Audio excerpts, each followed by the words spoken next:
noches. Mi nombre es José Antonio Flores Rosas y quería saludarlos a todos. Gracias por unirse a este webinar. Voy a compartir la exposición. Y bueno, vamos a tratar el tema de cómo gestionar riesgo de fraude en tiempos de crisis. El objetivo de este webinar es ofrecer pautas para evaluar si el riesgo de fraude derivado de la crisis, de la pandemia que estamos viviendo, se están gestionando adecuadamente en las instituciones de microfinanzas. La exposición se va a decantar en cuatro dimensiones, ¿no? Primero vamos a ver algunos riesgos derivados del COVID-19 relacionados con el sistema financiero. Posteriormente pasaremos a riesgos de fraudes en microfinanzas. Veremos el nuevo enfoque que va a tener la investigación de fraudes. Vamos a tener que reinventarnos. Ahí vamos a ver algunas limitaciones que vamos a tener respecto a esta pandemia y algunas recomendaciones para las instituciones microfinancieras. He tratado de buscar material, he investigado exclusivamente para microfinancieras, ¿no? Aspectos más relevantes para el sistema de banca no se van a tocar en este webinar. Así que al final esperaré sus preguntas si es que tienen alguna duda. No sin antes, en el mes de enero de este año 2020 salió el reporte de las Naciones 2020 sobre el abuso y el fraude interno. Hay unos datos importantísimos que nos van a servir para poder centrarnos en lo que es gestión de riesgo de fraude, ¿no? Dice, este estudio ha identificado para el año 2019, o sea, la encuesta se tomó en 2019 y los resultados salieron este año. Dice que las compañías suelen perder el 5% de sus ingresos anuales a causa de fraudes o conductas irregulares. ¿Qué otra cosa más se identifica en este estudio? 54% de las compañías víctimas de fraude no suelen recuperar las pérdidas originadas por los mismos.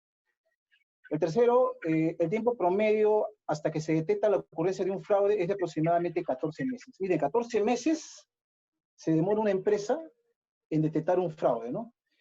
Ya vamos a ver las estrategias, ¿cómo se llama? Las recomendaciones para reducir esta brecha, ¿no?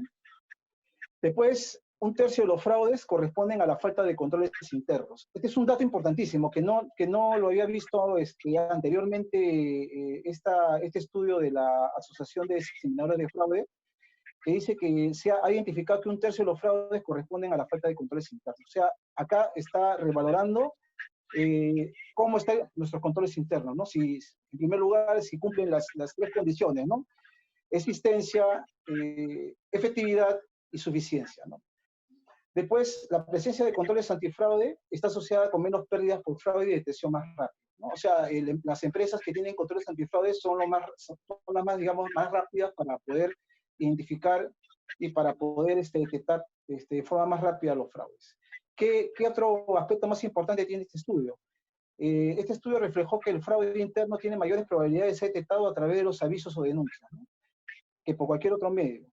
Dice que un 43% de los casos fueron detectados a través de este medio, ¿no? Así que los canales de denuncia también acá están revalorando la importancia que tienen los canales de denuncia, ¿no? Otro dato importante es que la mitad de ellos provino de los colaboradores de la empresa, ¿no? Y esta mitad de los colaboradores de la empresa se debe específicamente a que, o sea, digamos que este incremento ha sido producto del entrenamiento que da la empresa a sus colaboradores respecto al tema del fraude, ¿no? Empresas menos entrenadas o que no tengan concepto claro de lo que es el fraude, definitivamente, pues, no hay, digamos, no se escala en este tipo de acciones. Luego tenemos, entre los controles antifraude más comunes implementados en las organizaciones destacan los códigos de ética, que representan 88%, las auditorías externas a estados financieros con un 93%, y las auditorías internas con un 84%. Para poder entender esta exposición es importante tener en cuenta algunas definiciones, ¿no? Porque hablamos de fraude, hablamos de riesgo, entonces hay que tener claro estos conceptos, ¿no? Voy a ser muy rápido en este aspecto, ¿no? Definitivamente hay diferentes definiciones de fraude, ¿no? Lo importante es que Puede haber otra razón, ¿no? De la base de personas naturales también nos quedan como 300 que solamente deberían quedar los que no están contactados. Perdón, hay interferencia en el audio. Voy a seguir. Si pueden apagar sus micrófonos para que puedan tener para que puedan escuchar muy bien, por favor. Miren, hay diferentes definiciones de fraude. O sea, la recomendación sería que cada empresa, cada institución microfinanciera pueda definir lo que es fraude para la empresa. ¿No? Acá le doy un ejemplo, ¿no? Por ejemplo, ¿qué es el fraude? ¿No? Está basado en lo que dice la Asociación de Examinadores de Fraude, el Instituto de Auditores Internos, el Código Penal, etcétera, ¿no? Están los documentos acá al lado izquierdo de la diapositiva. Y más o menos para poder entender el fraude, y lo pueden entender los colaboradores, sobre todo, que es la parte más importante de lo que debe tener el concepto de fraude, he encontrado que esta es la más adecuada, ¿no? La cual la comparto, ¿no? Es una actividad y acción legal que una persona realiza intencionalmente mediante el engaño, ocultamiento de la verdad o la violación de la confianza. Y tiene como consecuencia una afectación o pérdida para la víctima con el propósito de obtener una ganancia. Esta definición la podemos desdoblar en tres dimensiones, ¿no? Primero, acto intencional, dolo. Es decir, que la persona que comete fraude actúa consciente y voluntariamente y sabe que sancionar es contrario a las leyes. Cuando hablo de las leyes, puede ser las normas internas de la empresa, puede ser ¿cómo se llama?, el reglamento interno, el código de ética, etc. Después, afectación o pérdida para la víctima. Es que puede ser un perjuicio a la empresa o a terceros, ¿no? Puede ser a clientes, puede ser a otro tercero vinculado a la empresa, etc. Y finalmente, la obtención de una ganancia que podríamos explayarlo como un beneficio indebido, ¿no? Un beneficio indebido propio, ¿no? Entonces, para que se dé un fraude, o sea, para poder nosotros poder definir lo que es un fraude, tiene que cumplirse estas tres condiciones, ¿no?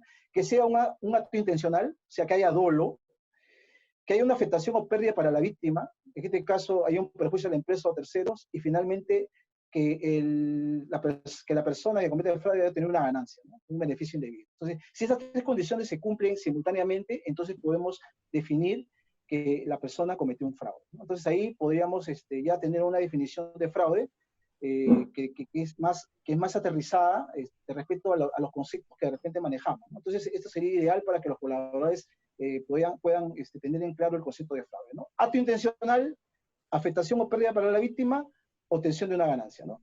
¿Quién comete el acto? La persona actúa consciente y voluntariamente, o sea, sabe que sancionar que está contrario a las leyes. Afectación o pérdida para la víctima, perjuicio para la empresa o terceros. Y la obtención de una ganancia, beneficio propio. Otro concepto que también que es importante es el triángulo del fraude. El triángulo del fraude digamos, está amarrado a lo que, a lo que es, digamos, está amarrado a lo que es el fraude desde el punto de vista de por qué una persona comete fraude, ¿no? Este es un estudio realizado por el psicólogo norteamericano Donald Creasy y establece que este triángulo del fraude tiene tres dimensiones, ¿no? Presión, oportunidad y racionalización. Vamos a ver cada uno de ellos. En el caso de presión, es la necesidad o problema no resuelto, ¿no? Problema que no puede compartir porque se supone que nadie puede ayudarlo a resolverlo, ¿no? Por ejemplo, de repente el colaborador tiene deudas, tiene un familiar enfermo, es ludópata, ¿no? Le gustan mucho los juegos, o de repente es drogadicto, o es alcohólico, etc. Puede ser N causas de las cuales origina una presión ante un problema de requerir dinero, ¿no? Económico, ¿no? Luego, la oportunidad cuando se actúa fuera del marco normativo, ¿no? Al que está sujeto, ¿no? En este caso, el colaborador aprovecha debilidades de control interno, inexistencia de procedimientos o percibe la sensación de impunidad, ¿no? Por ejemplo, hay casos específicos que hemos identificado producto de la práctica de investigaciones realizadas, ¿no? Por ejemplo, hay casos de documentación falsa, formatos inflados, ¿no? Formatos de información inflados, simulación, falsificación de firmas, no contratación de documentos originales, empresas ficticias, etcétera, ¿no? O sea, el colaborador ve que de repente no hay supervisión, nadie revisa la documentación que él elabora, entonces por ahí puede haber un tema, digamos, de un control interno débil y por lo tanto él se presenta una oportunidad para que pueda cometer un fraude. Y luego la racionalización, ¿no? Actitud del individuo que lo hace pensar que lo que está haciendo está bien, ¿no? Bajos estándares éticos, Por ejemplo, ¿no? Ahorita con el COVID-19, con la suspensión perfecta de labores, con el tema de la reducción al 50% de los sueldos, prácticamente pues origina presión, ¿no? Si por ejemplo el colaborador le reducen el 50% de su remuneración, automáticamente origina presión, ¿no? Porque no va a poder cumplir con su cadena de pagos, ¿no? Relacionados, por ejemplo, a pago ¿cómo se llama?, de luz, agua, alimentos, colegio. Entonces, por lo tanto, podría originar una presión desde ese punto de vista al colaborador, ve una oportunidad, ve un control interno débil, por ejemplo, los vendedores de créditos, empresas lo llaman analistas, en otras empresas lo llaman asesores.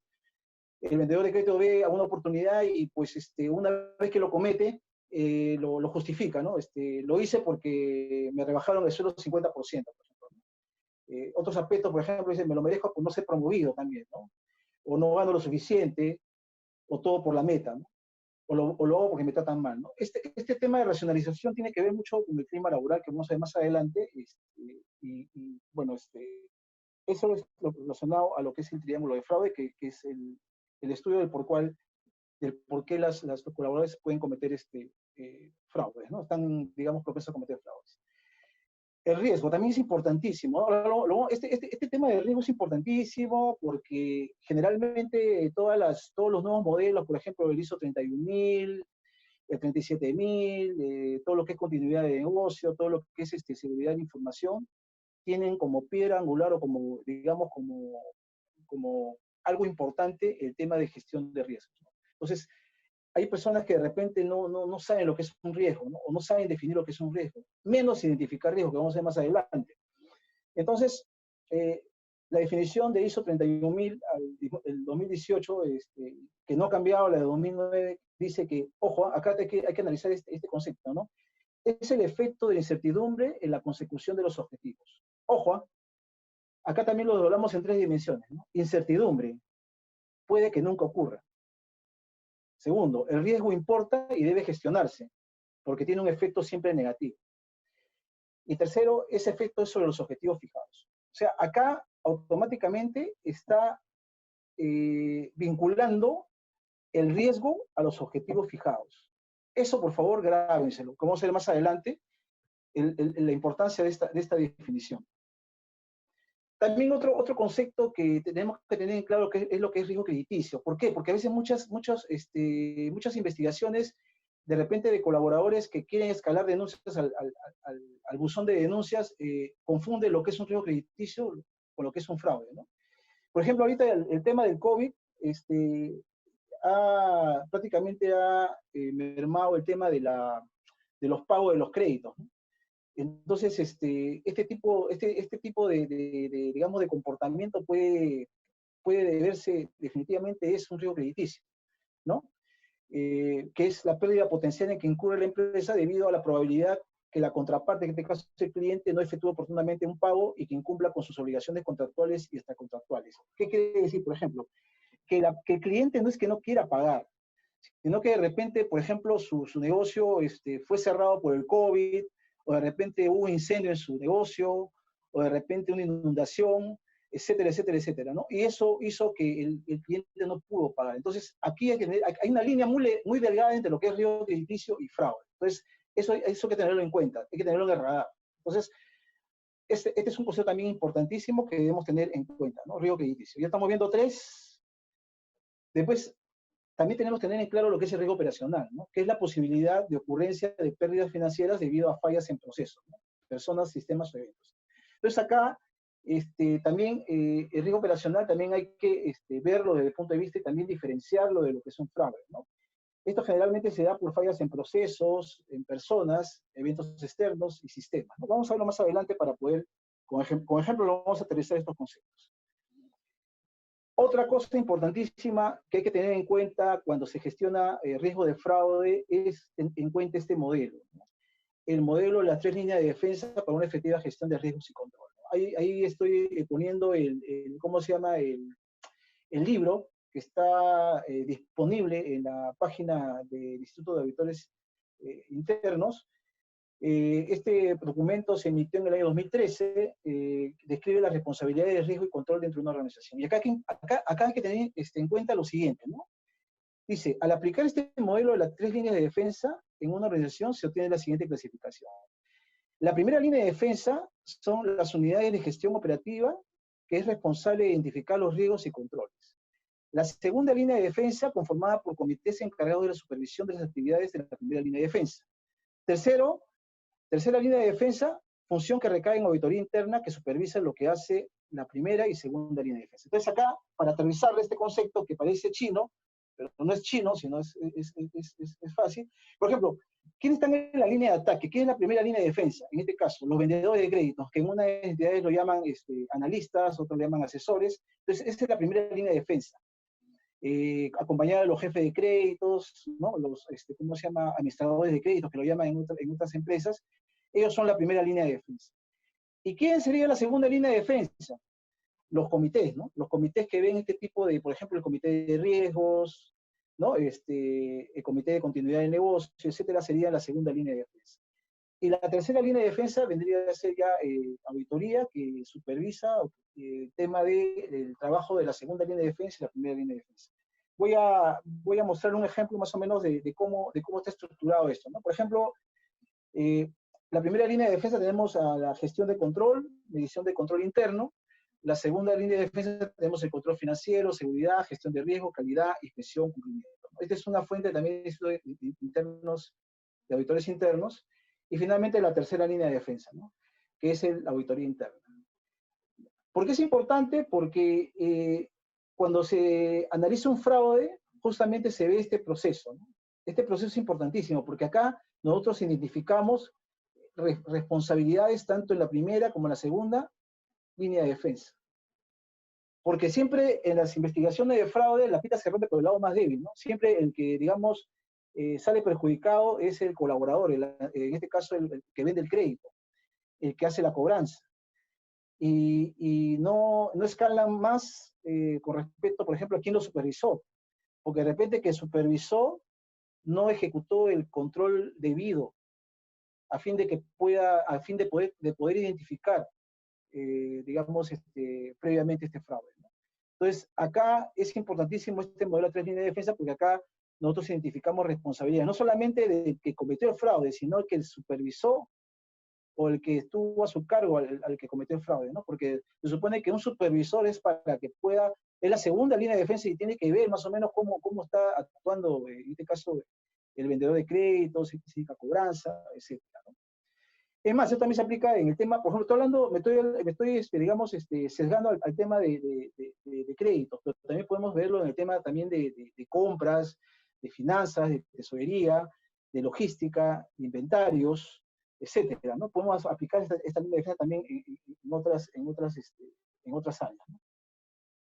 Otro tema también importante, ven que estas definiciones tienen que estar concatenadas, porque si vamos a hacer gestión de riesgo de fraude, tenemos que tener claro estos conceptos, ¿no? Por ejemplo, yo sé que de repente la mayoría de empresas microfinancieras de repente no tienen conocimiento o no están aplicando lo que es el COSO, ¿no? Que es una herramienta importantísima y que podrían gestionar sus riesgos, digamos, de manera más adecuada, ¿no?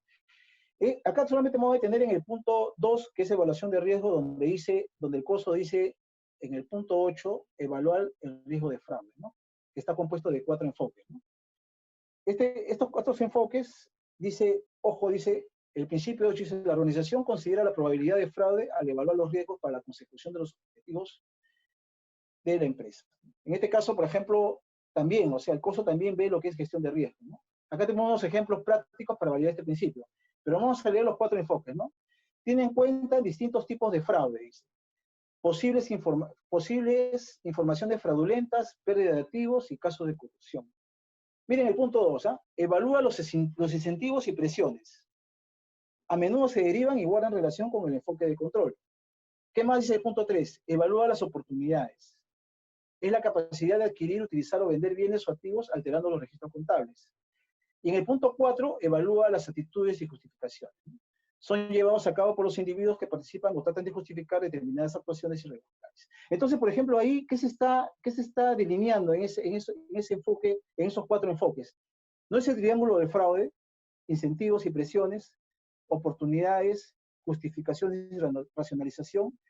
Entonces tiene mucho sentido el tema del COSO, ¿no? O sea, el COSO, lo que te pide el COSO es analizar el triángulo del fraude, ¿no? Y para hacer el análisis del triángulo del fraude, justamente utiliza este triángulo de fraude para evaluar los riesgos de fraude, ¿no? Por ejemplo, digamos,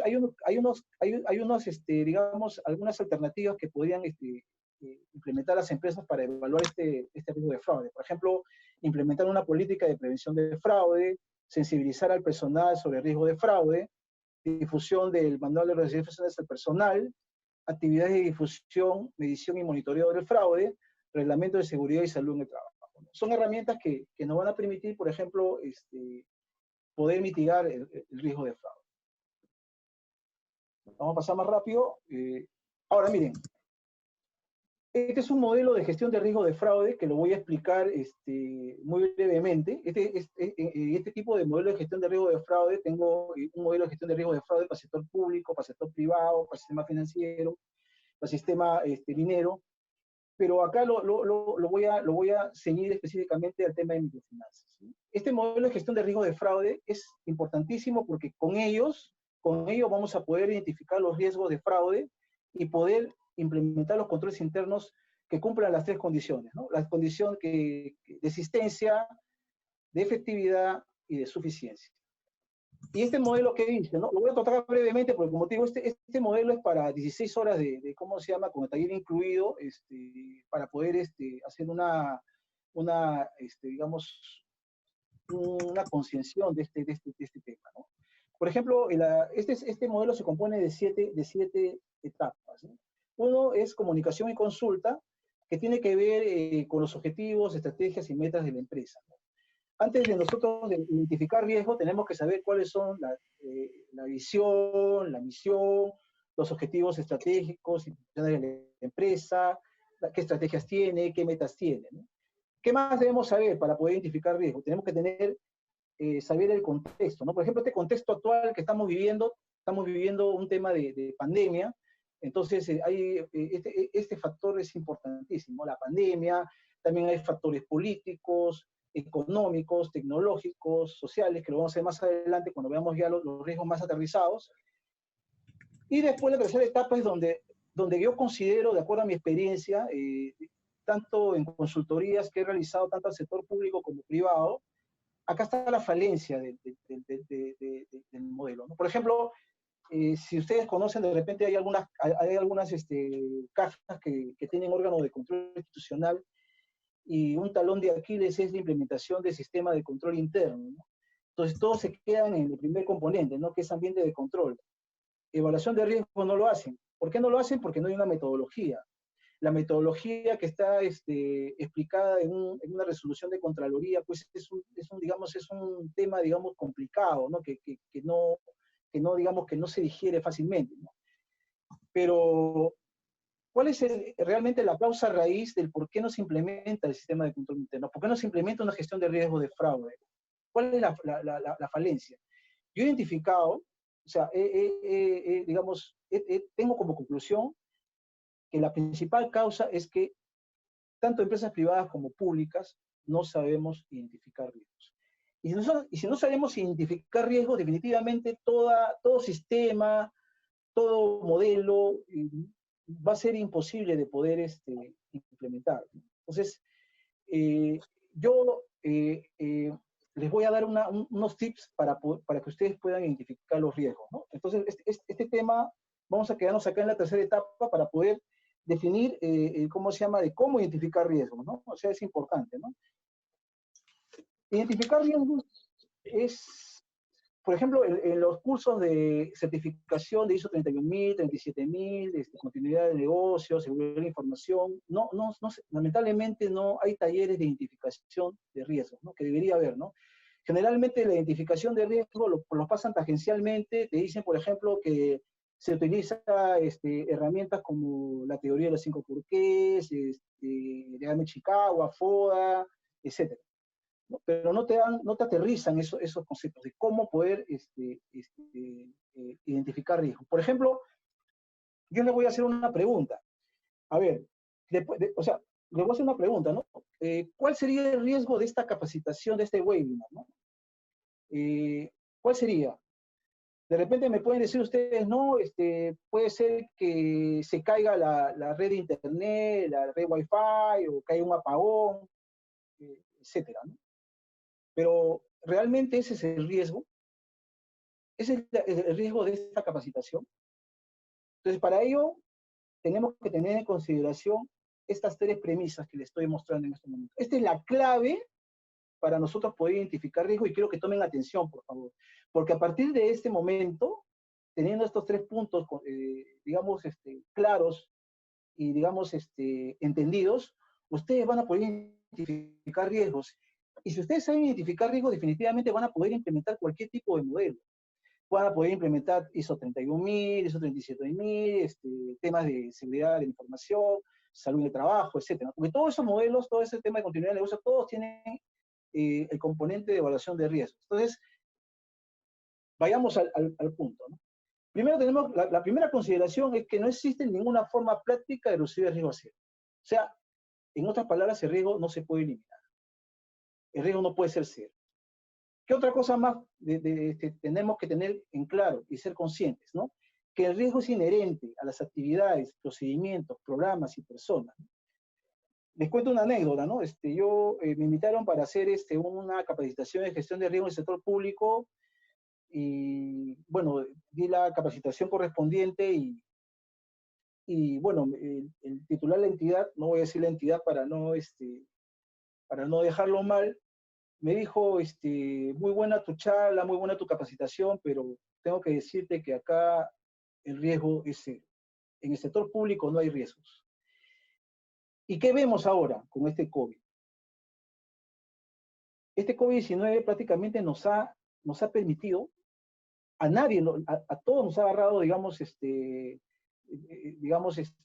indefensos. Entonces, este es un riesgo que ha determinado que las empresas no solamente piensen que el riesgo es a nivel solamente de países, sino que este riesgo va a afectar a su empresa, lo que está pasando en estos momentos, ¿no? Entonces, hay que tener conciencia del tema de lo que es riesgo. Eso es lo más importante. Entonces, el riesgo es inherente a todas las actividades, procedimientos, programas y personas. Y otra cosa importante, ¿no? que guarda concordancia con la definición de riesgo que vimos hace unos instantes, ¿no? Una condición indispensable para la identificación de los riesgos es la propia determinación de los objetivos. ¿Qué les dije yo cuando vimos la definición de ISO 31000 2018 respecto al riesgo, ¿no? Que tiene que ver con el tema de el efecto del riesgo en la determinación de los objetivos. Entonces, ¿cuál es el tip? Por ejemplo, ¿cuál es el tip para poder identificar riesgos? Definir el objetivo. Y se lo voy a demostrar. Hace unos instantes le dije, ¿cuál es el riesgo de esta capacitación? Y le dije que de repente ustedes me iban a decir, de repente, no, porque de repente alguien sabe identificar riesgos. Me puede decir, no, un apagón, una caída de Wi-Fi, que el expositor, ¿cómo se llama?, se desmaye, etcétera. No. ¿Cuál es el objetivo de una capacitación? ¿Cuál es el objetivo de una capacitación? Aprender. ¿Y cuál es el riesgo? El riesgo es escuchar la capacitación y no aprender nada. Entonces ahí podemos nosotros definir cómo se identifica el riesgo. Entonces, el tema de, por ejemplo, el apagón, ¿cómo se llama?, la caída de Wi-Fi, o que el expositor se desmaye, ya son factores de riesgos. Ya no serían riesgos, son factores de riesgos, que son componentes del riesgo. Y esos factores de riesgo tienen que ser mitigados a través de controles internos. Yo sé que es una exposición corta. Este tema, como te digo, hay un taller de riesgo que hago yo, que vamos a ver más adelante.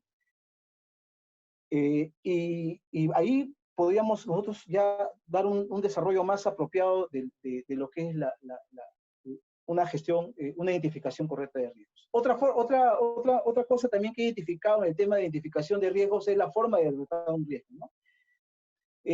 Lo que recomiendo, tampoco no es que yo lo haya creado esto lo he visto en un modelo alemán. Por ejemplo, que la forma de restar un riesgo está en función a un sustantivo, un verbo en preparticipio, un adjetivo adverbio o complemento circunstancial negativo. Por ejemplo, les cuento una anécdota, ¿no? Me llamaron para hacer una consultoría en una empresa, en una entidad pública y me mandaron su matriz de riesgos. Una matriz de riesgo en la cual, pues, el primer riesgo decía, así tal cual, ¿ah? Corrupción. Y después, segundo riesgo, recursos humanos. Tercer riesgo, compras. Entonces, ¿cómo yo puedo, yo cómo puedo identificar un riesgo de corrupción? Si no sé, si no sé digamos, qué converge al tema de corrupción, ¿no? No tengo el detalle, no tengo el desdoble, no tengo digamos, la causa raíz, ¿no? Entonces, definitivamente, pues, es importantísimo el tema de cómo redactar un riesgo, ¿no? Entonces, acá le doy también un tip, ¿no? Por ejemplo, con el tema de COVID, por ejemplo, servicios médicos otorgados con los estándares de calidad, ¿no? Es un riesgo, ¿no? Otro ejemplo, obra pública ejecutada que incumple estándares de calidad. Eso es forma de redactar los riesgos, ¿no? Que les recomiendo que lo tengan en el radar. Entonces nos quedamos en la evaluación de los riesgos, ¿no? Entonces, nosotros tenemos que evaluar los riesgos de fraude, ¿ya? Evaluar los riesgos de fraude, y al evaluar los riesgos de fraude, tenemos que darle una valoración inicial. Esta valoración inicial, el riesgo se mide por impacto y oportunidad, ¿no? Impacto o ocurrencia también le puedo llamar, ¿no? Entonces tengo que medirlo con base a esas dos dimensiones, ¿no? Impacto y oportunidad.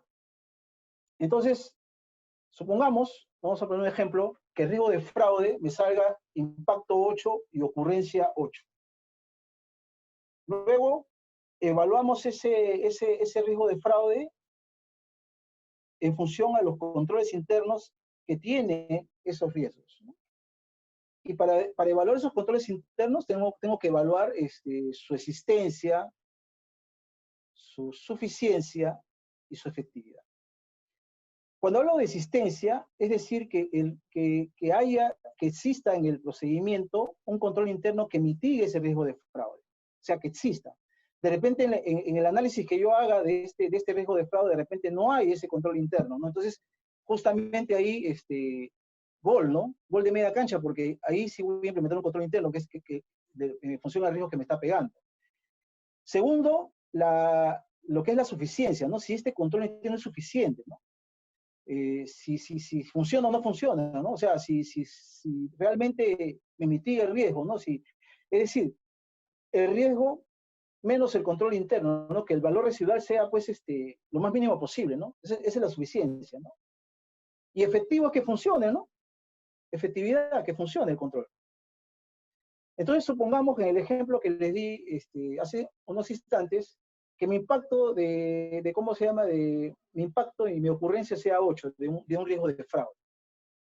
Y que mis controles internos no cumplan la condición de que existan, que sean suficientes y que sean efectivos. ¿Qué ocurriría, no? Entonces, hacemos la valoración final, que es la diferencia entre el riesgo identificado menos los controles internos. Si mis controles están mal, o sea, no cumplen las tres vertientes de control, que es la existencia, suficiencia y efectividad, definitivamente que la valoración final de riesgo va a ser impacto 8 y ocurrencia 8. Y si estos controles fueran efectivos, suficientes y existen, entonces, dependiendo digamos, de la calidad del control interno hacia esos factores de riesgo de fraude, pues mi impacto disminuirá y mi ocurrencia también disminuirá. Entonces, ¿para qué nos sirve esto? para poder identificarlos en un mapa de riesgo, que es la sexta etapa ¿cómo se llama? De este modelo de gestión de riesgo de fraude, en el cual me va a identificar los cuadrantes y los riesgos a los cuales yo voy a tener que implementar un plan de estrategia, ¿no? En el caso, el cuadrante 1 es donde se centra la mayor cantidad digamos, de fraudes, de riesgo de fraudes que tengo que mitigar, ¿no? Y dentro de las estrategias tengo, pues, la estrategia de acciones, tengo evitar, reducir, asumir, transferir y explotar esos riesgos. Como le dije, este modelo es muy extenso, y les he dado un alcance para que tengan más o menos en claro qué podrían ustedes, ¿cómo se llama? ¿Cómo pueden identificar riesgos? Espero que les sirva este tema. Ahora entramos a la tercera parte, ¿no? A la segunda parte, perdón, de este programa de capacitación que estamos brindando, ¿no? Definitivamente, pues, las instituciones microfinancieras están dirigidas a riesgos. Estos riesgos definitivamente, pues, son riesgos que están sujetos, ¿no? Debido a esta pandemia, ¿no? Uno de los riesgos podemos identificar, por ejemplo, el fraude, fuga de información, incapacidad de trabajar con normalidad, ¿no? Hay interrupción del negocio, funcionamiento incorrecto de procesos de negocios, ¿no? Errores de integridad de información. Va a haber también el riesgo de incumplimiento normativo y el riesgo de impacto en las estrategias de la organización. Estos riesgos definitivamente, pues, te están pegando a las instituciones microfinancieras, están pegando, entonces hay que tener en el radar esos riesgos. Ahora, para evaluar un riesgo de fraude, hay que tener estos ámbitos de evaluación, ¿no? Por ejemplo, la continuidad del negocio, importantísima, la ciberseguridad, la infraestructura tecnológica y el control interno, ¿no? Esas cuatro dimensiones son importantísimas tenerlos en el radar para hacer una gestión de riesgo de fraude, ¿no? Eso lo vamos a aterrizar más adelante. Le estoy poniendo solamente el tema, ¿no? ¿Cuáles son los principales riesgos de fraude interno en las instituciones microfinancieras, ¿no? Por ejemplo, eliminación de algunos controles de segregación de funciones, ¿no? Estos estaban implementados para permitir continuar con las operaciones de la empresa, ¿no? Se ha visto empresas del sector microfinanciero que de repente, pues, han disminuido su capacidad operativa, ¿no? Pero esa disminución de capacidad operativa tiene que ir acompañado de una segregación de funciones. O sea, el hecho de reducir personal o aplicar suspensión perfecta de labores, etcétera, hay que tener mucho cuidado, ¿no? Este es un riesgo que se presenta al momento en este tipo de crisis de pandemia, ¿no? Hay que tener en cuenta lo que es la segregación de funciones. ¿Qué más? Amenaza de ciberseguridad, principalmente de phishing y malware, ¿no? Por ejemplo, con este tema del COVID-19, prácticamente todos los colaboradores han tenido que irse a sus casas a hacer trabajo remoto, ¿no? Para ello, la empresa ha tenido, pues, que implementar políticas de trabajo remoto. Sin embargo, pues, hay una amenaza, ¿no? Hay una amenaza de ataques de phishing, de malware, ¿no? De phishing, como ustedes saben, pues, es el pescar información, ¿no? Que se hace a través de, que también se desdobla en el phishing, en el smishing, ¿no? Phishing, mensajes de llamadas telefónicas, el tema del smishing, mensajes de texto, etcétera, ¿no? O sea, o de repente, por ejemplo, en el phishing, cuando estos ciberdelincuentes, pues, se hacen pasar por bancos, por financieras, microfinancieras, hacen llegar un correo a los clientes y le dicen, por ejemplo, que tienen una transacción retenida, ingrese a la, ¿cómo se llama?, a la web para que pueda, ¿cómo se llama?, viabilizar esa transferencia, o de repente que hay consumos en su cuenta de ahorros, ¿no?, en su tarjeta de crédito, etcétera, ¿no? ¿Qué más? Otro riesgo es sacrificar controles internos claves, ¿no? Sistemas de gobierno corporativo y cultura organizacional. por ejemplo, de repente no hay forma de poder, ¿cómo se llama?, tener contacto con los colaboradores, ¿no? El tema, por ejemplo, en estos prácticamente ya casi 2 meses que estamos acá confinados, el tema de la cultura organizacional, que debe ser, digamos, una labor permanente, pues ha sido dejada de lado, ¿no? Por el tema de la continuidad del negocio, ¿no? También hay controles internos que se han, digamos, relajado, ¿no? O flexibilizado, ¿no? Como el tema de los créditos, por ejemplo, ¿no? También el tema de compras se han flexibilizado algunos controles, ¿no? Entonces, eso también, ¿no? Acá me dicen el ransomware, claro, definitivamente, también, ¿no? Esos son los malware, ¿no? Luego tenemos cambios operativos derivados del teletrabajo, ¿no? También, ¿no? O sea, también es un riesgo para las microfinancieras porque un colaborador puede tener una máquina que puede ser vulnerable ante un robo de información o una fuga de información, ¿no? Información que puede estar, que puede ser robada o hurtada de la empresa, ¿no? Después, aumento de operaciones en canales digitales, ¿no? Este es otro tema también importante, ¿no? O sea, por ejemplo, hay un porcentaje importante de microfinancieras que no han desarrollado el tema de canales digitales. Y este riesgo definitivamente pues hay que tenerlo en cuenta, ¿no? Porque sí van a tener sí o sí que implementar estos canales digitales por el tema de distanciamiento social, ¿no? No va a haber, por ejemplo, el tema de cobranzas. ¿Cómo lo manejamos el tema de cobranzas, ¿no?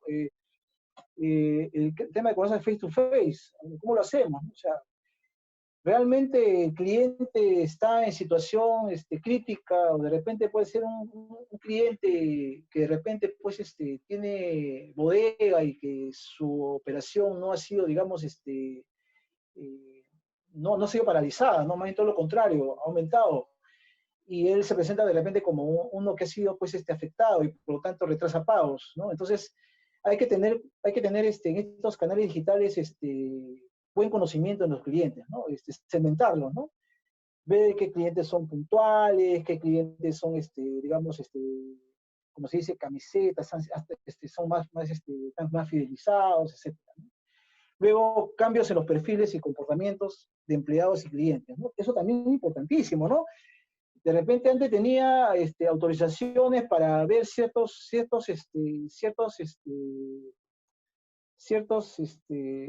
autorizaciones, ¿no? Relacionadas a mi perfil. De repente con el cambio de pandemia, segregación de funciones, reducción de personal, de repente aumentan estas autorizaciones y por lo tanto ahí hay que hilar fino ahí, ¿no? Porque el colaborador, ya lo vimos en el triángulo de fraude, perdón, el colaborador puede ver una oportunidad, ¿no? Un control interno débil por ahí, y por ahí, ¿cómo se llama?, cometer el fraude. Entonces hay que tener en claro ese riesgo. ¿Qué otros riesgos más, no? Como ven, son varios, ¿no? Yo he elegido los más importantes relacionados a esta pandemia, ¿no? La caída en los volúmenes del negocio de la empresa podría provocar una presión en los colaboradores para cometer actividades irregulares. O sea, por ejemplo, los colaboradores se sienten con temor, ¿no? De que por el hecho de que las microfinancieras no estén cobrando los créditos, haya despido de personal, entonces busca la manera de, como que se presiona, ¿no? Dice, uy, ¿y ahora qué hago, no? De repente van a despedir personas, entonces trata, prácticamente la presión, ¿no? Entonces ve la oportunidad y comete el fraude, ¿no? ¿Qué más? Recuperación de niveles de remuneración precrisis, ¿no? Eso también es importantísimo, ¿no? El tema hay algunas empresas pues, que han reducido al 50% de la remuneración de los colaboradores por este tema de la pandemia, ¿no? Hay que tener mucho cuidado ahí, ¿no? O sea, por ejemplo, también igual hacer una segmentación de los colaboradores, ¿no? ¿Cuánto tiempo tiene colaborador en la empresa? Si es nuevo, si es antiguo, cuántas promociones ha tenido, también ver el tema de su legajo personal, ¿no? Ver más o menos cuántas faltas ha tenido, el tema también de central de riesgo, cómo está normal, está con problemas potenciales de pago, de repente está en pérdida, etcétera, ¿no? También hay que tener mucho cuidado ahí. Otro, reducción de estructura organizacional, ¿no? A veces también igual, ¿no? Esto, el tema de la reducción de personal, también, también está generando, pues, una reducción de la estructura organizacional, entonces hay que tener mucho cuidado, ¿no? Entonces ahí, nuevamente, el signo de alerta, ¿no? La segregación de funciones, ¿no? ¿No? Importantísima, ¿no? De repente, la segregación de funciones, para dar un ejemplo, ¿no? Por ejemplo, una persona no se puede, no sé, un ejemplo sin crédito, ¿no? Una persona no puede colocar el crédito, desembolsarlo y cobrarlo, ¿no? Está cumpliendo todas las funciones, no hay, digamos, no hay un tema, digamos, de segregación de funciones, ¿no? O sea, por ejemplo, el tema de la cobranza, ¿no? En algunas empresas de repente lo hace el mismo colaborador, ¿no? Pero lo ideal sería, pues, que lo haga otra persona, ¿no? El tema de seguimiento del crédito, eso, ¿no? Entonces, él mismo se supervisa, él mismo se controla, entonces definitivamente, pues, puede estar remitiendo información que no corresponde o que es falsa sobre un comportamiento relacionado a un cliente, ¿no? Sobre todo en este tema del COVID va a saltar varios casos, ¿no? Por ejemplo, de repente hay un cliente que quiere pagar su crédito, sin embargo, el vendedor o el cobrador de crédito dice, ya, págame a mí, y le dice a la empresa, bueno, ¿sabes qué? José Flores dice que va a pagar de acá un mes, cuando ya le pagó. Entonces la empresa le cree al colaborador y pues este colaborador aprovecha ese dinero y ese mes pues para sus gastos, qué sé yo, ¿no? Y después con la remuneración del siguiente mes pues paga el crédito, ¿no? O sea, hay que tener mucho cuidado ahí, hay que tener mucho cuidado el tema de la reducción de su estructura organizacional. ¿Qué otra cosa más, no? Que, sobre todo con el tema del programa Reactiva Perú, del fondo de apoyo a las empresas, ¿no? Es la manipulación de información financiera para ocultar la realidad de la compañía, ¿no? Por ejemplo, ayer estuve en una charla con unos amigos y me contaron que había habido en el tema de Reactiva Perú una empresa, eso sí, como te digo, es un dato, digamos, no está confirmado, pero más o menos se esquematizó en un fraude, o sea, mejor dicho, que había maquillado su información financiera para presentarse ante Reactiva Perú como que la empresa estaba, pues, en la última lona, ¿no? Y le dieron el financiamiento, le dieron el préstamo a esta empresa, ¿y qué hizo esta empresa? Automáticamente, cuando entró ese saldo de caja, automáticamente este saldo de caja fue transferido a los accionistas. ¿Cómo le podríamos llamar a eso? A ver, vamos a traer a colación nuestra definición de fraude. ¿Se acuerdan de la definición de fraude, no? El primer concepto que vimos, ¿no? ¿Hay dolo o intencionalidad? Sí, porque la empresa manipuló la información. ¿Hay cómo se llama? Engaño, ¿cómo se llama? Vulneración ¿cómo se llama? De normativa, sí, claro. ¿Cómo se llama? Manipuló información y presentó información falsa. ¿Y hay beneficios? Sí hay beneficios, pues ¿qué se benefician los accionistas? Entonces, ese es un fraude, ¿no? Si es verdad, es un fraude. Entonces, así analizamos la casuística de este tipo de casos. ¿Qué más? Apropiación indebida de recursos de la empresa. También, ¿no? O sea, ahorita, por ejemplo, nadie en microfinanzas, empresas microfinancieras, yo estoy totalmente seguro que nadie está revisando lo que está comprando ahorita la empresa, ¿no? Por ejemplo, en este tema,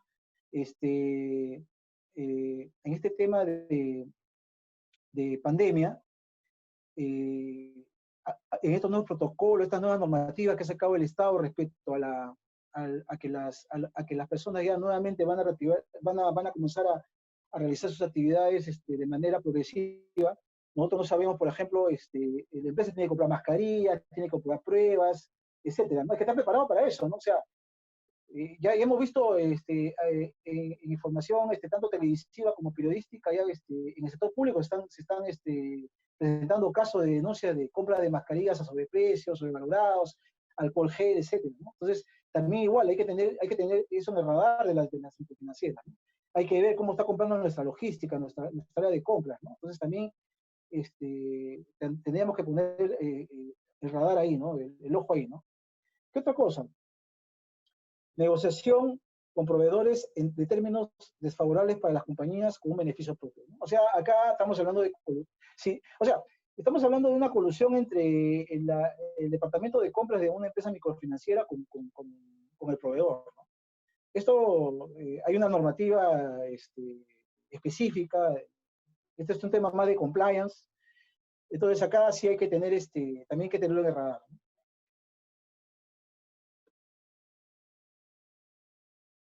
Miren, estos tipos de fraude que les estoy mostrando a continuación, son los tipos de fraude. Hay infinidad, ¿no? Hay infinidad de fraudes que se han producido en microfinanzas. Esta información es recogida con base a experiencia propia, ¿no? Ya tengo más de 25 años de experiencia, tanto en auditoría como en investigación de fraudes. Entonces, son algunos, ¿no? Son algunos. Por ejemplo, hay que dimensionarlo, ¿no? A nivel directivo, colaboradores y proceso. Acá he visto solamente el proceso de ¿cómo se llama?, de otorgamiento de un crédito, ¿no? Pero también podemos decantarlo en otras actividades, ¿no? Cobranza, proceso de cobranzas, proceso de compras, ¿no? O sea, podemos decantarlo de diferentes procesos, ¿no?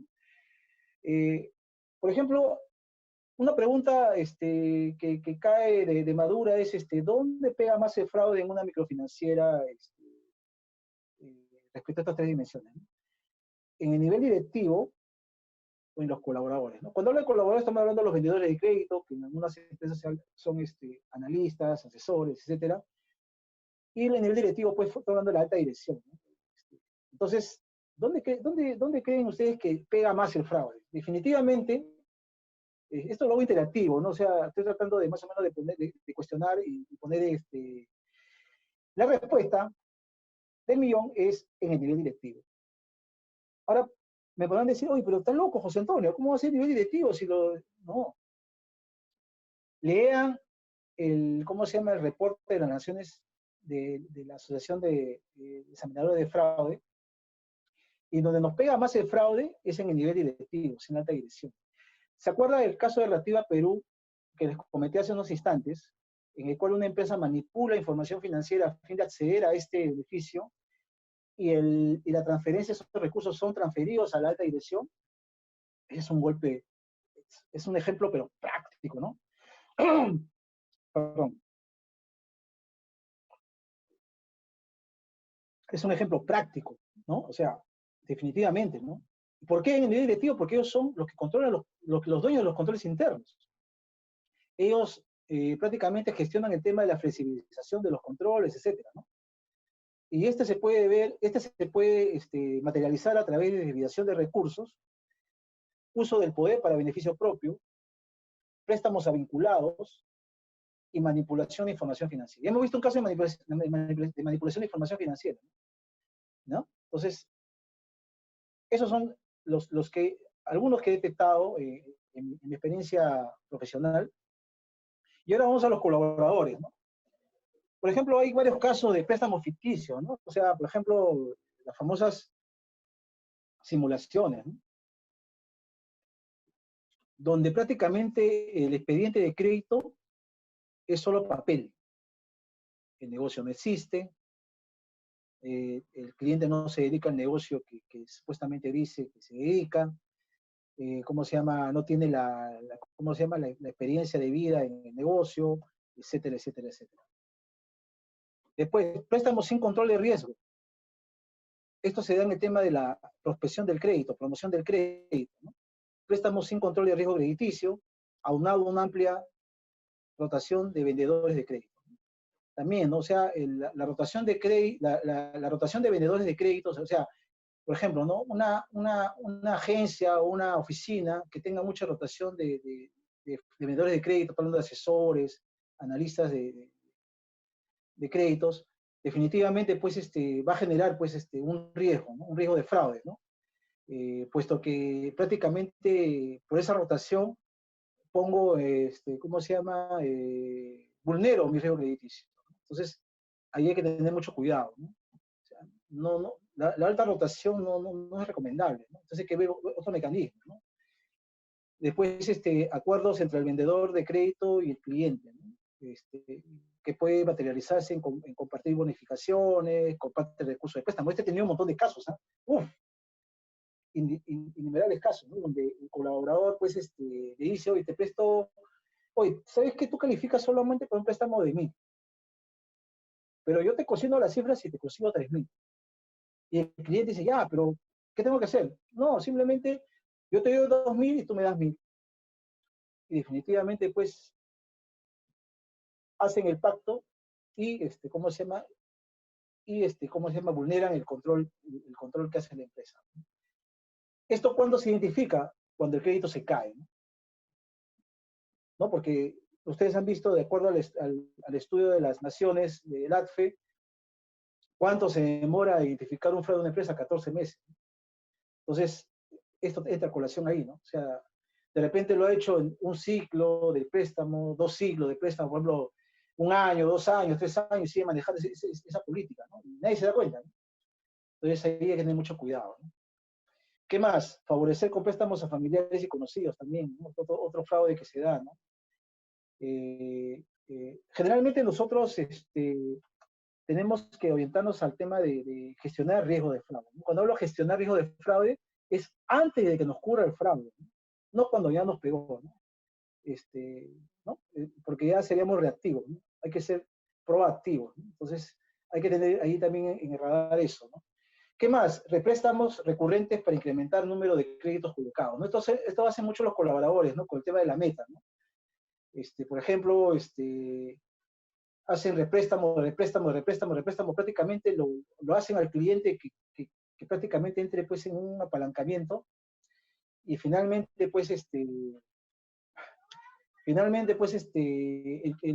¿cuándo cae esto? ¿Cuándo se da cuenta la empresa que ha ocurrido esto? Cuando el cliente no tiene capacidad de pago, ¿no?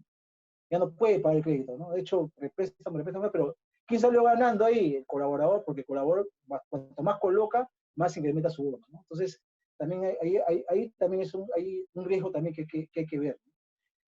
Después tenemos préstamos con información falsa, ¿no? Que tiene que ver mucho con los préstamos ficticios que vimos en la primera parte. Reducción de comisiones a conocidos, también igual. Esto se va a presentar en el tema de la pandemia, ojo. Esto es importante, ¿no? Por ejemplo, hay que tener muy en cuenta, ¿no? Por ejemplo, esa selección, esa selectividad que tenemos que tener con nuestros clientes, ¿no? Conocerlos, ¿no? Por ejemplo, si yo conozco que un cliente es puntual y tiene una bodega, definitivamente no le voy a poder aplicar una reducción de comisiones a este cliente, ¿no? Y sin embargo, el vendedor de crédito le puede decir, oye, ¿sabes qué? Quiero una reducción de comisiones, ¿no? Cuando no cumple las condiciones. Pero, ¿qué hace? Te consigue unas cifras, te certifica la información y tú le das el go, ¿no? Entonces, hay que tener en cuenta también eso. También casos de falsificación de firmas, ¿no? Documentación falsa, por ejemplo, ¿no? Cuando, sobre todo en microfinanzas, ¿no? Las famosas posesiones, ¿no? Constancia de posesión, ¿no? Que son falsificadas, la mayoría, ¿no? Hay que tener mucho cuidado. Después, suplantación sobre propiedad del negocio, ¿no? Por ejemplo, también hay varios casos, ¿no? Que se han presentado. Por ejemplo, el colaborador hace pasar el negocio de una persona A como si estuviera siendo una persona B, ¿no? Entonces, prácticamente, como que lo presenta como que es el dueño del negocio, y al final, cuando cae el crédito, vamos a ejecutar, pues, la garantía, o vamos a hacer la cobranza, y nos damos cuenta, pues, que el negocio no era del cliente, sino era de un tercero. También se dan esos casos, ¿no? Tramitar créditos sin conocimiento del cliente también, un montón de casos, ¿no? Y tomar dinero de cuotas de clientes también, ¿no? Eso se da también con mucha frecuencia en el tema de cobranza también, ¿no? Como le comento, una recomendación que le doy es que hagan, decanten el proceso, ¿no? O sea, comiencen a clasificar los riesgos en función a, por ejemplo, en este proceso lo he decantado así, ¿no? Promoción del crédito, vemos cuáles son los riesgos. Por ejemplo, el tema de préstamos sin control de riesgo de crediticio, aunado a una amplia rotación de vendedores de créditos, eso podría traer promoción del crédito como riesgo, ¿no? Desembolso, otra dimensión, seguimiento, y finalmente cobranza y recuperación, ¿no? Una forma de decantarlo así para poder nosotros, pues, aplicar los controles correspondientes. Ahora, ¿qué desventaja vamos a tener nosotros como áreas de investigación de fraude? Yo sé que las microfinanzas no tienen esta área, pero esta área generalmente en las microfinanzas son realizadas por los órganos de auditoría, ¿no? por la unidad de auditoría de la microfinanciera. O sea, con este tema del COVID, ¿cuál va a ser nuestra desventaja, ¿no? Como investigadores, como identificación de los responsables del fraude, ¿no? Cuando ya nos peguen, ¿no? Primero, que no vamos a tener la disponibilidad del investigado. De repente, con el tema de la pandemia, de repente el que está en agencia, que es un colaborador que está cumpliendo en una investigación, de repente le toca el turno A, el turno B, el turno C, por el tema de la cantidad de personas que tiene que ver en la agencia o en la oficina, entonces no lo voy a poder ubicar, ¿no? O sea, me va a demorar, me va a dilatar mi proceso de investigación.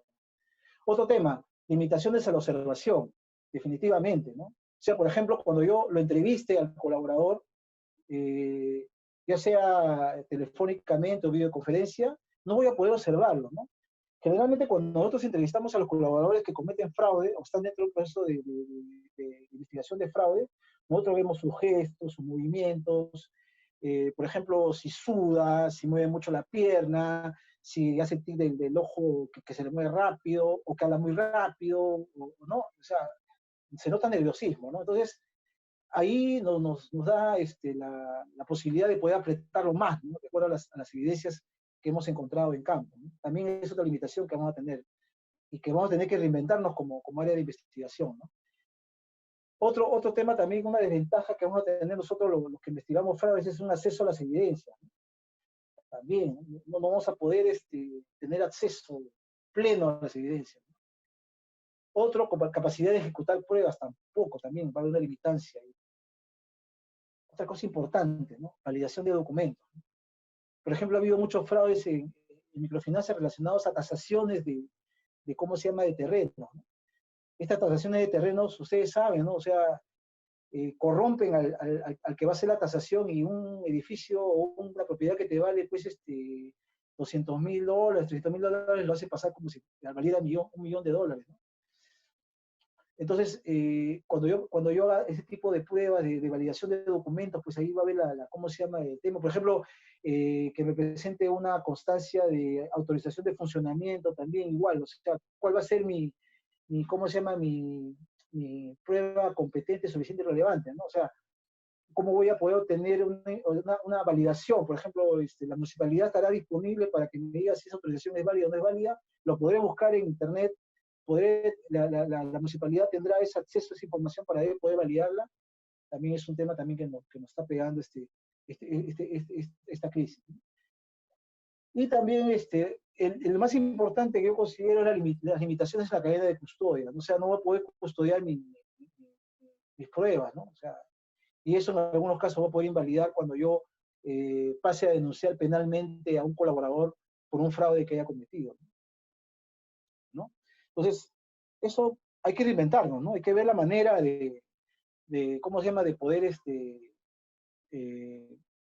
enfrentar este tipo de fraude, ¿no? ¿Qué más? Ilimitados esquemas de fraude hay varios, ¿no? Tarjeta de crédito, cheques, robo de identidad, cuenta corriente, phishing, ¿no? Falsificación de documentos, ¿no? Etcétera, etcétera, etcétera, ¿no? Tenemos ahí un esquema. ¿Cuáles son las recomendaciones? Para pasar a las preguntas ya, ¿no? Algunas recomendaciones, bueno, definitivamente que les puedo compartir es incorporar desde la alta gerencia a los empleados valores que resulten de un comportamiento ético y moral. Acá sí una forma de contrarrestar el tema del fraude es el tema de la ética, ¿no? Tener un buen código de ética, ¿no? Y que este código de ética no sea, pues, digamos, un documento que esté escrito y que nadie lo lea, ¿no? Sino aplicarlo con la práctica, difundirlo, ¿no? Concientizarlo, ¿no?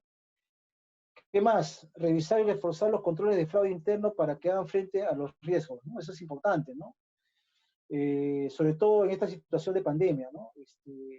También se van a tener que implementar nuevos controles temporales, ¿no? Porque, por ejemplo, este tema de la pandemia va a terminar, ¿no? Tenemos que estar preparados para esta nueva etapa, ¿no? Cuando una vez que acabe la pandemia, ¿no? O sea, definitivamente los controles antes de la pandemia eran A, durante la pandemia B, y después de la pandemia tiene que ser C. O sea, una reevaluación, digamos, constante de estos controles, ¿no? Y definitivamente acompañado primero de una reevaluación de riesgo, ¿no? Que tiene que ser continuo, ¿no? Luego, realizar ajustes específicos sobre los modelos de detección de fraudes existentes con el objetivo de reducir falsos positivos y mitigar los impactos de los cambios operativos. También es importantísimo, ¿no? Elaborar controles internos para mitigar los riesgos específicos que se están produciendo en esta emergencia sanitaria también es importante. Este es un tema también que de repente algunas microfinancieras no lo tienen, ¿no? Implementar un canal de denuncia, ¿no? La mayor parte de fraudes se detectan mediante sistemas de denuncias anónimas, ¿no? Generalmente, pues, vemos en el sector privado y público, en lugar de incentivarte a presentar una denuncia, te desincentivan, ¿no? Lo primero que te preguntan es, pon su DNI y tu nombre completo, ¿no? Si no, no pasa tu denuncia, ¿no? Entonces ahí hay que hilar fino, ¿no? Hay que hilar fino porque tenemos una matriz de riesgo y tenemos una denuncia anónima, solamente es cruzar información y ver realmente si ese riesgo es un riesgo, o sea, es un riesgo de fraude o simplemente pues es un tema de denuncia maliciosa, ¿no? Ahí hay que hilar fino.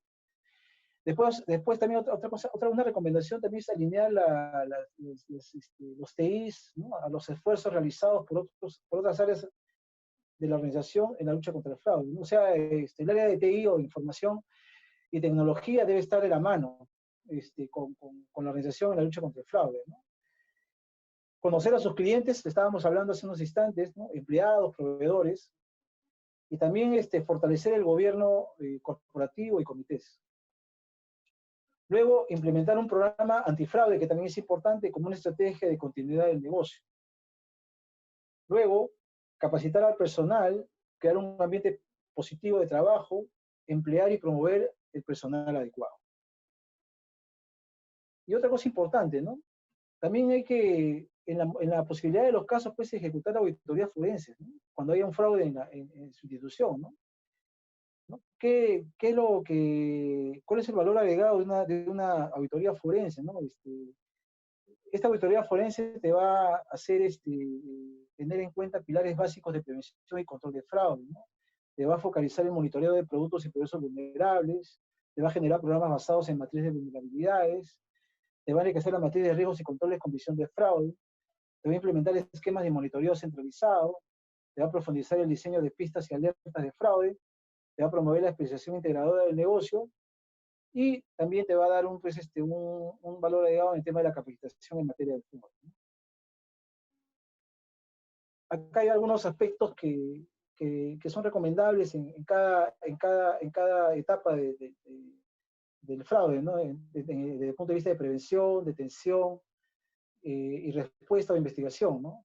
En el tema de prevención, establecer un código de ética, capacitar en su aplicación, establecer adecuados controles preventivos. En el tema de detección, establecer comités de éticas, establecer canales de denuncias, establecer controles detectivos. Acá el análisis de datos es importantísimo. En el tema de investigación, investigar irregularidades, denunciarlas ante la justicia penal es importante, tolerancia cero al fraude, reevaluar los controles en los casos de fraude. Y bueno, acá le presento un ejemplo práctico de política de fraude interno, ¿no? ¿No? Política de conflicto de intereses, ¿no? Y acá una política de denuncias, ¿no? De canal de denuncias, ¿no? Hay un modelo chileno muy importante, que también se los muestro así rápidamente, ¿no? Acá, por ejemplo, este es el canal de denuncia de Chile, ¿no? Acá te da un disclaimer, te da un speech de cómo, pues, cuáles son las pautas que tienes que seguir para presentar una denuncia de fraude, una denuncia. Luego te da, si dices, si quieres dar tu nombre, tu email, teléfono, o también dice, deseo que esta presentación sea anónima, no dejaré datos de contacto, también te da posibilidad, o sea, no te limita ya. O sea, haces clic ahí y automáticamente puedes tú presentar tu denuncia, ¿no? Acá te da un detalle para que el colaborador identifique lo que va a denunciar, ¿no? Si es mal uso de recursos, si es un robo, si es un acceso, un acoso verbal o físico, un acoso sexual, una discriminación, un conflicto de intereses, uso de información confidencial o privilegiada, o es lavado de activos, financiamiento del terrorismo. También le puede decir no sé, en caso de no saber cómo clasificar su denuncia, escoge esta opción, un cohecho nacional o extranjero, etcétera, ¿no? Pero lo más importante acá es que al final este procedimiento te va a dar un código para que tú hagas el seguimiento de tu denuncia, ¿no? Eso es lo más importante. Bueno, eso es todo de mi parte. Marín, discúlpeme por haberme dilatado con la charla. No sé si tendrán alguna pregunta, por favor, yo estoy atento a sus preguntas. Y gracias y que Dios los bendiga.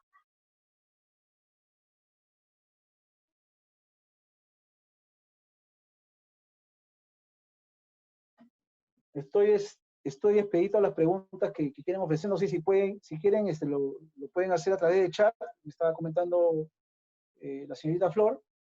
Sí. Gracias, señor Flores. Vamos a iniciar la rueda de preguntas. Los participantes que pueden ir haciendo llegar sus preguntas a través del chat de esta reunión. Tenemos la pregunta del señor Dayan Colana. ¿Cómo se deben guardar los billetes y monedas en caja fuerte de una entidad financiera frente al virus COVID-19? Bueno, hay protocolos, y si no hay protocolos detallados por el Estado, hay que elaborar pues, un protocolo diseñado para este procedimiento, ¿no? Definitivamente lo que yo recomendaría es que se junten los que más saben ahí, ¿no? O sea, por ejemplo, el responsable de guardar el dinero en la bóveda, ¿cómo se llama? El de caudales, si hay un analista de riesgos también, uno de salud ocupacional, definitivamente, ¿no? Tienen que hacer como una especie de comité y definir qué procedimientos se podrían realizar para poder realizar el protocolo, ¿no? Ahora, generalmente hay que utilizar también esta información que hay, hacer el famoso benchmarking, ¿no? O sea, definitivamente, pues, pedir apoyo, ¿no? En esta época de pandemia no estamos para guardarnos la información porque está como función primordial la salud, ¿no? Entonces, podríamos pedir apoyo, pues, a pares, ¿no? Hablamos de cajas, hablamos de financieras, microfinancieras, bancos, etcétera, ¿no? Hacer una reunión para poder, perdón, si me apagan los micrófonos sería ideal para poder darle su respuesta a Dayan.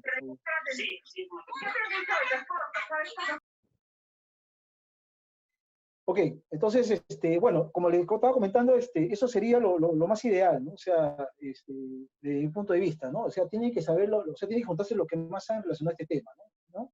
Así que, Dayan, espero verte, ¿cómo se llama? Date un alcance a tu respuesta, ¿no? De todas maneras, lo estoy apuntando en mi blog para poder investigar y analizar si hay casuística o si hay protocolos en otros países que deben haber, ¿eh? Sobre todo en Noruega, en Alemania, ¿no? Respecto a este tema, ¿no? Me comprometo ¿cómo se llama? A buscarlos y bueno, y viabilizarlos a través de la señorita Flor, ¿no? No hay ningún problema en ese aspecto, lo estoy apuntando acá, no te preocupes. Otra pregunta, Flor, por favor. Sí, pregunta del señor Ciro Mesa. ¿Cómo prevenir los casos que ocurrieron en la policía cuando realizaron compras para combatir la pandemia? Ah, perfecto, muy buena pregunta. Bueno, ahí definitivamente, pues, ahí nomás se tiene que concluir que no hubo una evaluación de riesgo, ¿no? En las compras, ¿no? O sea, por ejemplo, es más, como te digo, o sea, se debe tener mapeados esos riesgos, ¿no? O sea, pero este tema de corrupción en el tema de las compras es un tema que pervive desde hace muchos años, o sea, no es un tema nuevo. Acá hay factores más técnicos, pero más políticos que técnicos, ¿no? Pero si hay un procedimiento de gestión de riesgos en compras que esté firmado y avalado por la alta dirección, y este procedimiento de gestión de riesgos en compras se haya, digamos, vulnerado, definitivamente hay una responsabilidad, ¿no? Por parte de los que han hecho la compra, ¿no? Entonces, definitivamente, una política de riesgos de fraude relacionados a compras tiene que ver en una institución. Entonces, yo creo que ahí, como le digo, pervive desde siempre, porque siempre, desde que yo tengo uso de razón, escucho compras, hechos de corrupción en compras de sector policial, sector militar, siempre ha habido. Entonces ahí, como te digo, quien tiene que llevar la voz cantante es la alta dirección, ¿no? O sea, la alta dirección tiene que encabezar, tiene que liderar que se apliquen políticas y procedimientos relacionados a poder mitigar este riesgo de fraude, ¿no? Relacionado a compras, ¿no? Yo creo que ahí, ahí sería, digamos, con políticas aprobadas y sanciones ejemplares, sería la única forma de contrarrestar. Esto sumado al tema de la ética, ¿no? Es importantísimo manejar, ¿no? Generalmente, pues, la ética, que está amarrado a lo que es el clima laboral,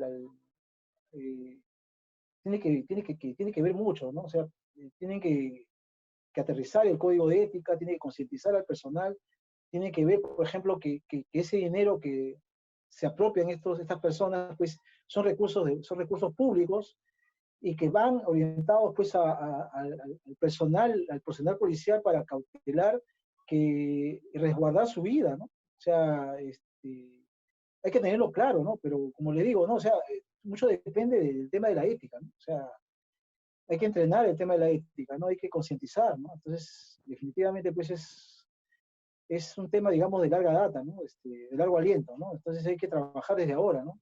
Pero como les digo, lo importante es tener en cuenta el tema de la decisión de la alta dirección. Importantísimo. Otra pregunta, por favor, Flor. Sí. Pregunta del señor Manuel Antón. Teniendo en cuenta el marco del COVID-19, nuevos riesgos han emergido. ¿Cree que se debería identificar nuevos riesgos a los que estamos expuestos, teniendo en cuenta que nuestra matriz de riesgos se realizó en un estado normal o pre-COVID-19? Definitivamente, Manuel. O sea, todos los procesos han cambiado. O sea, los procesos no son como antes. O sea, por ejemplo, estábamos hablando en la exposición que el tema de los controles internos se están relajando, se están flexibilizando. Entonces, hay que hacer una reevaluación de riesgos teniendo este tema de pandemia. Como le estaba comentando, la reevaluación de riesgos tiene que ser antes de la pandemia, que ya lo teníamos antes de esta crisis de COVID. Durante la pandemia, tiene que haber una reevaluación de riesgo, de todas las matrices de riesgo en general, ¿no? Que estén relacionados al negocio. Estamos hablando del proceso de compra, proceso de otorgamiento de crédito, riesgo operacional.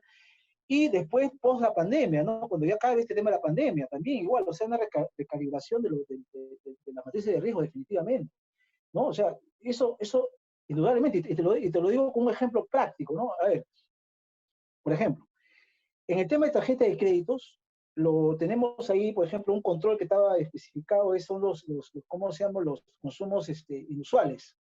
Con este tema de la pandemia, con este confinamiento, definitivamente, pues, que el sistema, que como estaba recalibrado, no te va a saltar los riesgos. Definitivamente, por el confinamiento.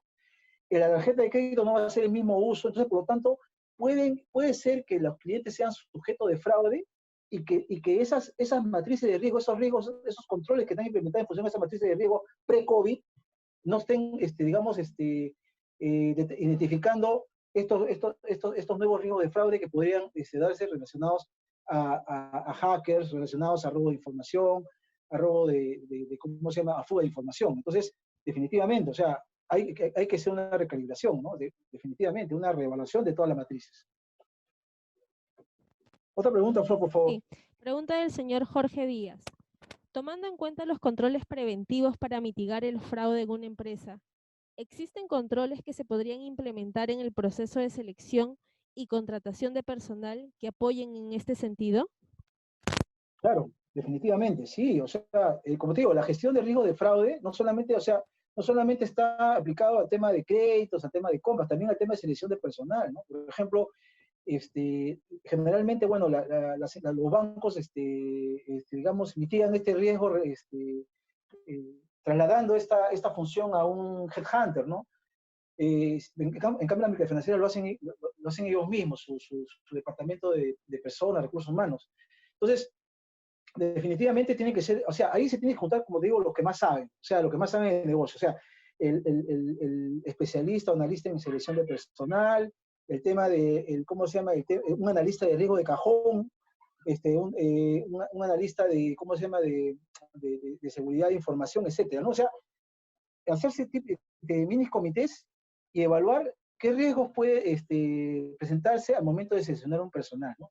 Generalmente, por ejemplo, algo que he visto, por ejemplo, que tamizan el tema de selección de personal es su central de riesgos, si tiene experiencia en el sistema financiero, si, ¿cómo se llama?, el expertise que tiene. Pero, ¿acaso no preguntan por referencias del colaborador? Usted sabe, por ejemplo, en el tema de analistas de créditos, de asesores de créditos, todos se conocen. Entonces tú puedes hacer una simple llamada y preguntar, por ejemplo, oye, ¿sabes qué? José Flores está presentando acá a la empresa A, entonces, ¿qué tal se comportó José Flores? ¿Qué conoce de José Flores? Porque definitivamente, como vimos en el tema del reporte de las naciones, generalmente los fraudes identificados de colaboradores no se denuncian. ¿Por qué no se denuncian? Puede ser por temor de que la empresa se vea, digamos, expuesta a que sus controles internos no estaban bien identificados, no cumplían las tres condiciones, que sean eficientes, que sean suficientes y que existan, o simplemente puede ser rigor reputacional, ¿no? O sea, definitivamente aquí hay que poner énfasis en el tema digamos, de identificar qué tipo de pruebas se le puede hacer al colaborador que ingresa tanto a diferentes áreas de la empresa, ¿no? Y eso, como le digo, es un tema de identificar los riesgos. Ya saben, ¿ah? Identificar riesgos, ¿no? Primero el objetivo. Si mi objetivo es seleccionar a un profesional ABC, entonces, ¿qué puede hacer que no se cumpla con ese objetivo? ¿Qué factores se pueden presentar, qué factores implementar que no se pueda cumplir ese objetivo? Entonces, ahí comenzamos a decantar. Y en función a esos factores de riesgo, yo tengo que aplicar los controles internos correspondientes. Y eso va a fortalecer, va a robustecer mi selección de personal en mi empresa, ¿no? Otra pregunta, Flor, si es que hay otra pregunta. Sí, pregunta de la señorita Cintia Tobar. En caso se detecte un fraude a nivel directivo, ¿a quién se debería comunicar? Muy buena pregunta. A nivel directivo, definitivamente, si es a nivel directivo, o sea, simplemente, si es nivel directivo, pues están los socios, ¿no? Los accionistas, ¿no? Se tiene que comunicar a niveles, y si son los accionistas, definitivamente, pues ahí ya es un tema, digamos, que va a repercutir en la empresa, ¿no? Y por lo tanto, si es un fraude, como le estaba comentando, los fraudes pegan más por ahí, definitivamente, pues es la auditoría externa, lo va a identificar cuando se hagan las auditorías que hacen a las empresas financieras, ¿no? Entonces, ¿a quién comunicar? Si es, por ejemplo, si son los mismos accionistas, definitivamente, pues, al organismo regulador, ¿no? Al organismo regulador, de ser el caso, ¿no? Al organismo regulador, en este caso, el organismo regulador de las empresas financieras, la SBS, ¿no? Podría ser a quién comunicar este tipo de prácticas fraudulentas, ¿no? Ok, pregunta del señor Mario Ventura. ¿Cuáles serían los criterios para la clasificación del nivel de riesgo para las cooperativas que haría COFIDE para postular al FAE-MIPE? Una buena pregunta y muy técnica. No he tenido oportunidad de leer la normativa, pero más o menos de punto del enfoque de riesgo, se tiene que en función a a tres niveles, ¿no? A nivel estratégico, ¿no?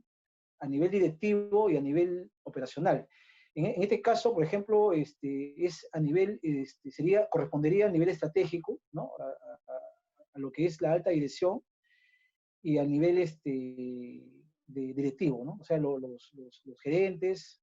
Entonces, ahí tendrían que tener en cuenta si la empresa cumple o no cumple con los requisitos que pide este tema del fondo de apoyo a las empresas, o si no al tema relativo a Perú, ¿no? O sea, hay, en esos dos, porque el tema, el nivel de riesgo operativo es más el tema del soporte de la empresa, ¿no?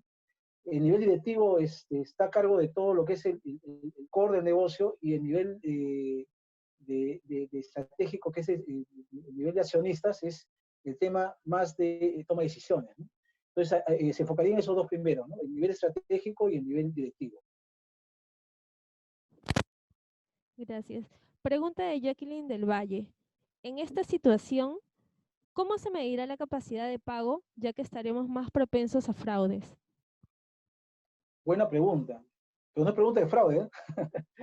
Bueno, la capacidad de pago, como estaba comentando hace unos instantes, hay que medirlo en función al tema del conocimiento del cliente, ¿no? O sea, si es un cliente que ya tiene 3, 4 años con la empresa, definitivamente tú sabes cuál es su comportamiento de pago, ¿no? Entonces, en función a su historial crediticio, tú lo podías evaluar, ¿no? O sea, podías evaluar la capacidad de pago.